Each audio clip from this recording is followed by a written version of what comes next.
Zaczynamy drugi dzień jazdy na Round Camp 2026. Tak, panie Krzyśku? A dzisiaj z nami goście specjalni, a kto to za chwilę zobaczycie. Siadamy, lecimy.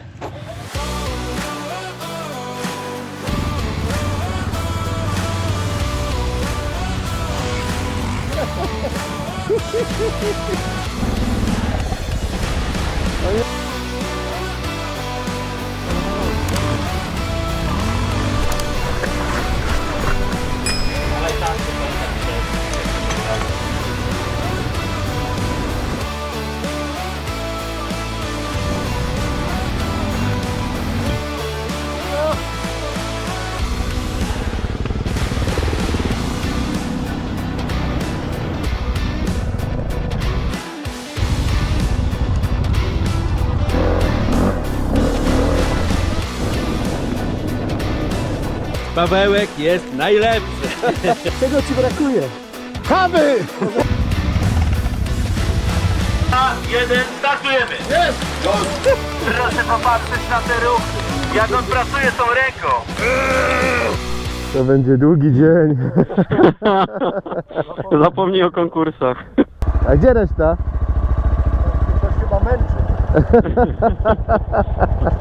Jak już wspomniałem wcześniej, dziś jedziemy większą ekipą, a w takiej ekipie spóźnienie rzędu 45 minut nie jest niczym szczególnym. Jedna osoba jeszcze dopija kawę, druga szuka rękawic, trzecia jest przekonana, że umówiliśmy się na zupełnie inną godzinę, a kolejnej musimy szukać po obozowisku. Kiedy już znajdziemy tą, której szukaliśmy, okazuje się, że teraz jeszcze trzeba znaleźć jej motocykl.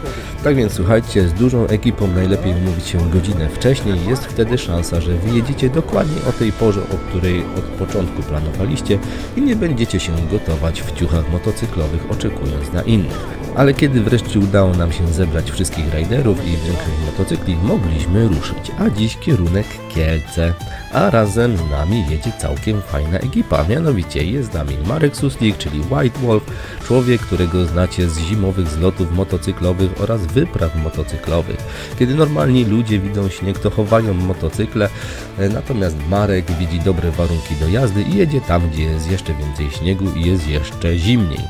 Dołączył do nas również Marcin Obcy-Szczępiński z Motomyczek, czyli najbardziej znanej i lubianej przystani motocyklowej w Bieszczadach.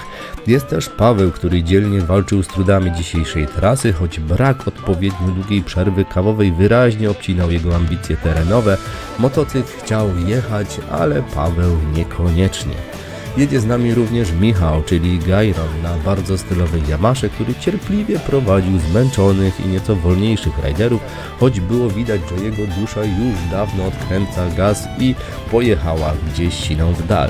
No i Stasiek na dziku, jedyny, który został z nami do samego końca, a pod koniec dnia samo pozostanie na motocyklu zaczynało już być całkiem przyzwoitym osiągnięciem. Ciebie nagram. Nie. Ja nie lubię być nagrywany, bo wtedy się wywalam.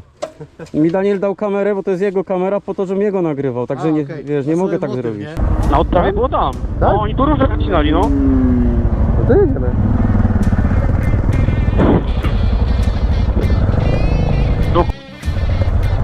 Przed nami dzisiaj około 230 km, w tym mniej więcej 70 km asfaltów, piachy, brody, podjazdy oraz inne atrakcje, a wiadomo, kiedy organizator używa określenia inne atrakcje, to znaczy, że sam nie do końca wie, co tam na nas czeka. Ale akurat nie, ten przepust był dokładnie opisany dzień wcześniej na odprawie.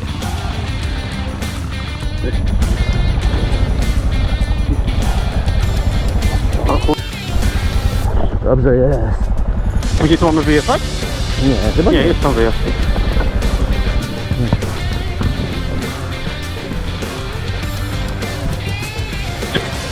Bardzo dobrze, puszczaj. No, tu zjadę. Do tyłu się przesuń trochę. Do tyłu się przesuń dupą. No, dawaj.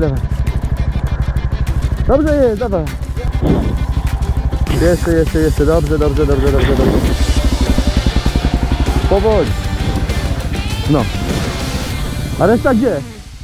To jest rzadko spotykany widok, jak Marek Suslik leży pod motocyklem. A tak wszyscy obstawiamy teraz, czy się podniesie później. Ale za to kurde do piekła. Marek, jak Za to do piekła. stary. Dasz Tu radę. wszyscy patrzą, proszę. Jezus, 9 barów, ja cię kręcę. Samo jedzie potem. A to tublicza. Przebita. Trudno, trzeba maszerować do domu. Ale offroadowiec rośnie, jak po No. krawężnikach jeździ.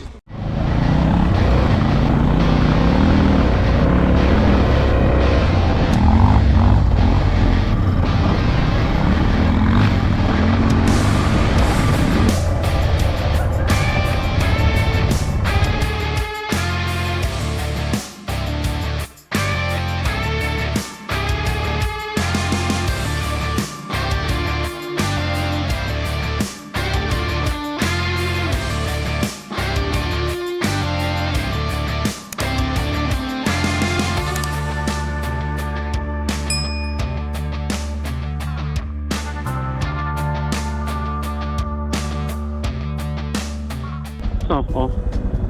A bo my jedziemy pod prąd. No, no.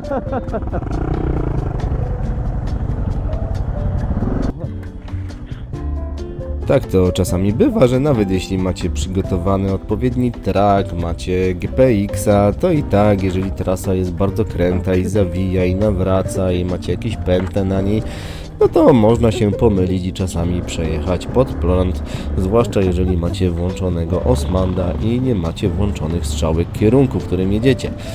Po mojej przygodzie na Bałkanach, na tecie bałkańskim, wiem, że warto mieć zainstalowaną aplikację DMD2, która naprawdę bardzo fajnie pokazuje trasę, jak macie jechać, i nawigacja po plikach GPX jest naprawdę czystą przyjemnością.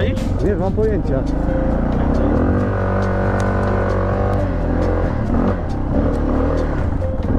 Fajnie, Rajbro. A dzisiejsza trasa była naprawdę bardzo urozmaicona, było trochę podjazdów, trochę piasku, no i takie perełki jak na przykład takie hopki na otwartej przestrzeni, gdzie można było się troszeczkę pobawić. No i oczywiście cała masa brodów, niektóre trochę płytsze, niektóre trochę głębsze, które dbały o to, żeby w naszych butach cały czas była odpowiednia wilgotność.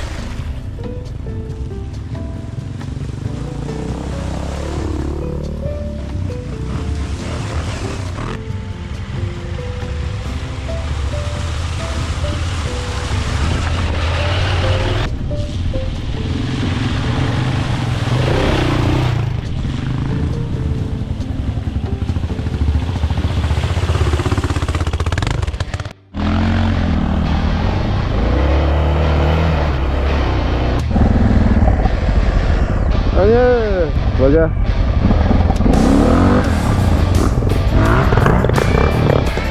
Nie.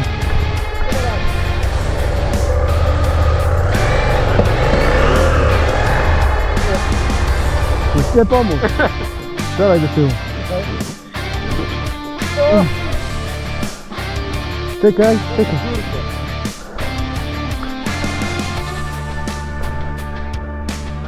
Dawaj, chwaja, bujak, uważaj na Marka, który.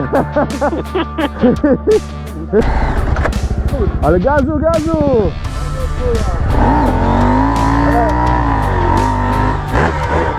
O kurde! To nie jest takie proste jak na filmach z YouTube'a, nie? Tak to jest właśnie. Co się stało? Czego ci brakuje? Kawy! Poza umiejętnościami.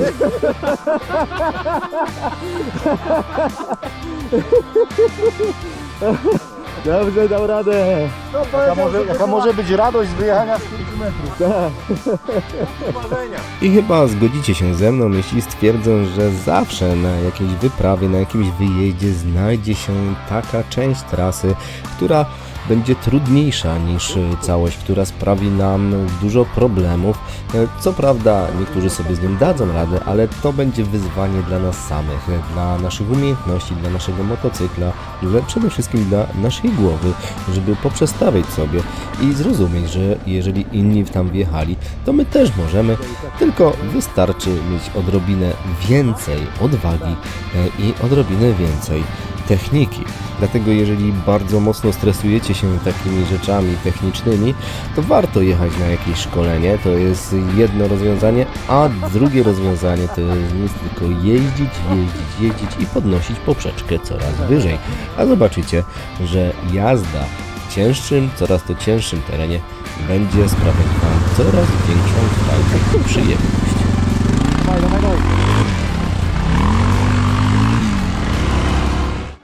No i co? No i się rozdesztyło. Takiego nie lubimy. To może być ślisko na zjeździe, jak będą jakieś kamienie.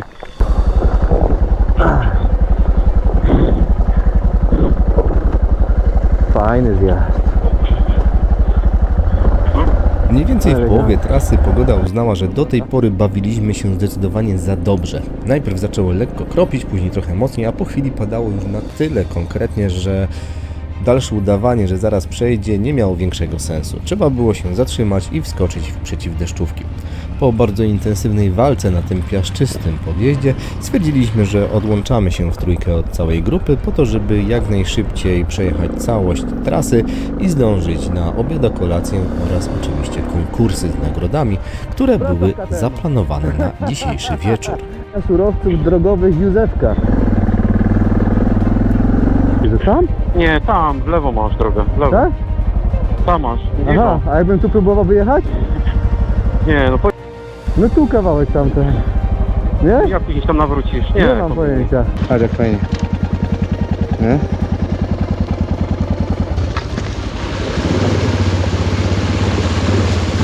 Och.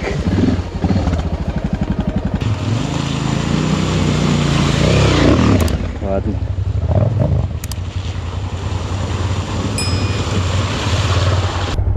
Ale fajnie, nie? Aha. Zaparowałem trochę. Nieźle. Kadabra, to czary i magia, sekretem jest przepis znakomitowy są. Po krótkiej naradzie na stacji benzynowej oraz przyglądaniu się, w jaki sposób pozostali uczestnicy wycieczki radzą sobie z wymianą przedniej dętki, ruszyliśmy dalej. Pogoda oczywiście nie zamierzała z nami współpracować. Deszcz nie tylko nie odpuszczał, ale z każdym kolejnym kilometrem padał coraz mocniej. Ja, mając okulary, borykałem się z tym, że nie dość, że szybko miałem zaparowane, to jeszcze okulary, kompletnie nic nie widziałem. Słuchajcie, dajcie znać, jak Wy sobie dajecie radę w takich warunkach, jeśli jeździcie w okularach. Don Kiszotkę. Zbiera. Zostaw, fajnie to wygląda. O. Przed nami było wciąż sporo naprawdę bardzo ciekawych odcinków terenowych. W pewnym momencie dogoniliśmy też całkiem sporą ekipę motocyklistów, która poruszała się naprawdę pokaźną zgrają. Przez chwilę jechaliśmy razem z nimi i nagle nasza skromna trzyosobowa grupa zmieniła się w prawdziwy motocyklowy peleton. Z jednej strony fajnie, bo raźniej, z drugiej strony natomiast każdy jedzie swoim stylem, swoją techniką, a kiedy teren robi się coraz bardziej ciężki, coraz trudniejszy, no to zaczynają się robić korki, bo jeden przytrzyma drugiego, ten trzeciego i tak dalej, i tak dalej. Dobre, no. Na sam koniec trasy pojawiło się dużo atrakcji, m.in. dużo sypkiego, grząskiego piachu, który po całym dniu jazdy smakował wyjątkowo dobrze. Motocykle zaczynały żyć własnym życiem. Przednie koło wybierało kierunek bez konsultacji z kierowcą, a każdy przejazd przypominał bardziej negocjacje niż prowadzenie maszyny. O tak, tutaj w tych terenach jazda po piachu może Was naprawdę zmęczyć, ale i nauczyć tego, jak to robić. Człowiek odkręca gaz, patrzy przed siebie i liczy, że fizyka będzie dziś po jego stronie. Ale nie zawsze tak bywa. Najważniejsze jednak, że cały czas jechaliśmy do przodu. Czasem prosto, czasem trochę bokiem, ale kierunek mniej więcej się zgadzał. Trasa dzisiejsza według opisu miała liczyć około 230 km. Nam wyszło około 270. I w sumie to nie wiadomo, czy Kielce się od nas oddalały, czy przybliżały, czy gdzieś zbłądziliśmy. No cóż, tak nam wyszło. Tak czy inaczej, trasę udało się ukończyć w całości. Jesteśmy. Finał. Dojechali. Mówiłem. Kobieta z liściem na głowie. Mówiłem. Z liściem na głowie. Dlatego, żeście się chcieli rozdzielić. Za bardzo nam przeszkadzali. Naprawdę. Można było pomyśleć, że po takim dniu wszyscy pójdą odpoczywać. Ale nie. Organizatorzy przygotowali całą serię konkursów i motocyklowych zmagań. Była m.in. jazda slalomem na czas, ale wygrywał ten, kto pojechał go najwolniej. Czyli dokładne przeciwieństwo tego, co większość motocyklistów próbuje robić przez całe życie. Przednia oś mija linię, czas start, tylna oś mija tamtą linię, czas stop. Im wolniej, tym lepiej, możesz się cofnąć, żeby się rozpędzić. A po co się rozpędzać, jak to ma być wolno? Widzimy się za 1,5 godziny na drugiej stronie, tak? Powolutku. Okej. I w tym miejscu warto powiedzieć kilka słów o ludziach, którzy stoją za całym tym zamieszaniem. Regional Adventure Trace to nie tylko ktoś, kto rysuje kreskę na mapie, wysyła pliki GPX i mówi powodzenia, widzimy się wieczorem. Fundacja tworzy i weryfikuje legalne trasy offroadowe, szkoli oraz edukuje motocyklistów, pokazując, jak jeździć w terenie odpowiedzialnie, zgodnie z prawem i z poszanowaniem przyrody. Działa także na rzecz poprawy wizerunku środowiska motocyklowego oraz prowadzi rozmowy z lasami państwowymi, policją, samorządami i innymi instytucjami, aby wybrane drogi mogły zostać udostępnione do legalnej jazdy terenowej. Bo wszyscy wiemy, że kilka głośnych wydechów i przejazd przez miejsce objęte zakazem potrafią zepsuć opinię całemu środowisku.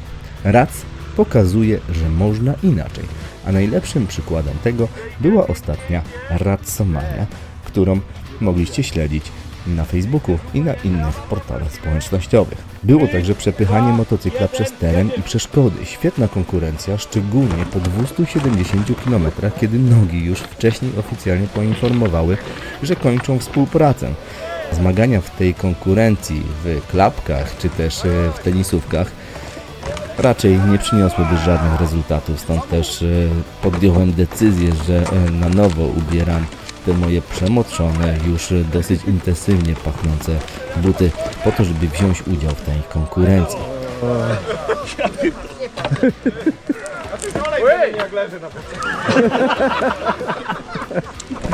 Kolejne zadanie polegało na pompowaniu motocyklowego koła, ale uwaga, pompką rowerową i w pierwszej fazie miało to być do 2 barów. Bardzo pouczające doświadczenie. Można się naprawdę zmęczyć. Człowiek szybko zaczyna doceniać kompresor, technologię oraz wszystkie decyzje życiowe, dzięki którym normalnie nie musi tego robić ręcznie. Proszę popatrzeć na te ruchy, jak on pracuje tą ręką. Widać, że ma doświadczenie, chłopak.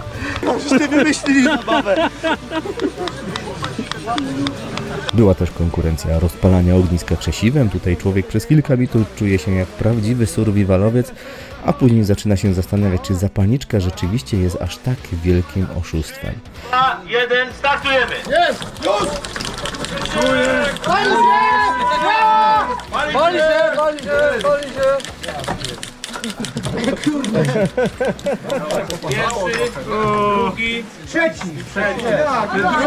Drugi. Ja drugi byłem, to sekundant. Do tego dochodziło przechodzenie przez motocyklową kierownicę jak przez ciupagę. Nie pytajcie. 17. 18.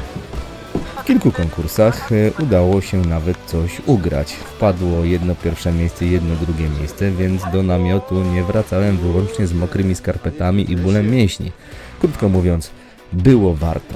Voucher na wykonanie wieży do motocykla u tego pana. Cześć, to ja. Jakbyście potrzebowali, to zapraszam. super. Tutaj w tym momencie, moi drodzy, ogromne podziękowania dla całej ekipy Regional Adventure Trails i wszystkich osób zaangażowanych w organizację Rad Campu 2026.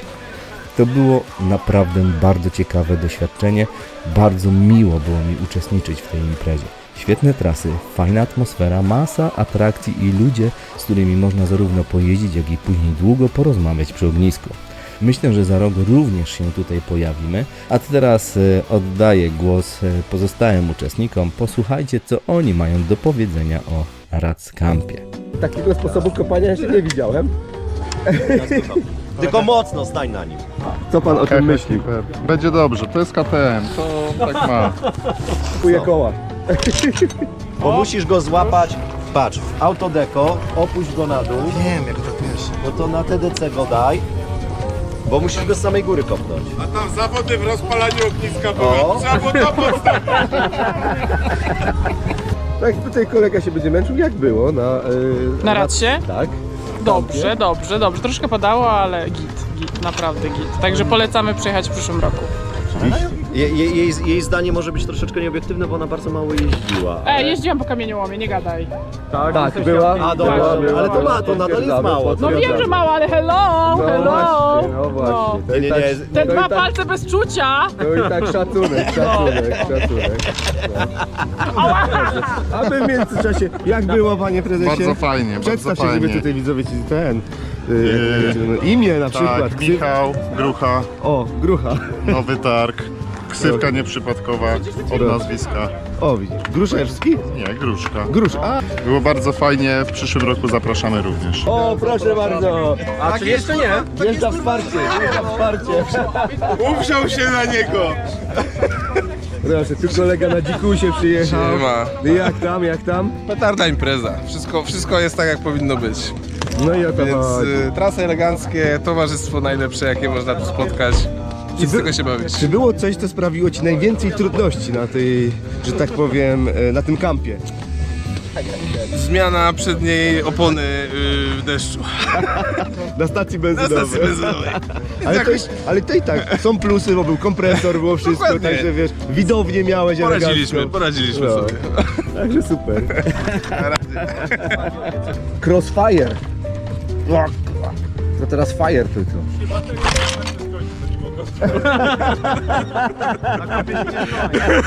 Proszę, następny zawodnik. Jak tam było, panie prezesie? Zajebiście, Tak? Co ci się najbardziej podobało? że nic nie złamałem. Aha, widzisz, o! To już widzimy, w jakich kategoriach tutaj te. Dobrze. Najwięcej trudności co ci sprawiło? Pioch! Pioch. A właśnie, pioch. Na szczęście błota nie było, bo jakby było błoto, to pewnie błoto. Spoko, super. Elegancko. No i rozpalanie, kurna, niektórzy tu rozpalali te ogniska, tak, widzę, Tak. że mieli praktykę, a dla amatorów to nie dali.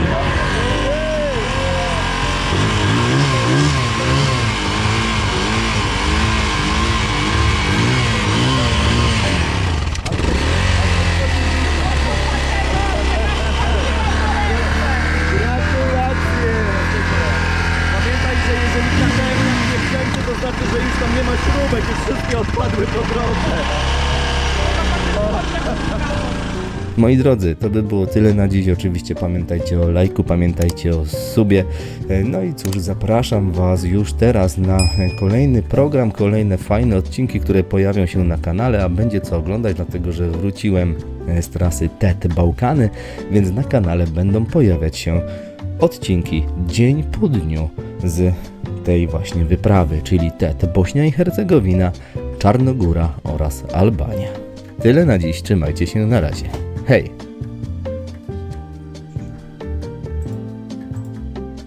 Co?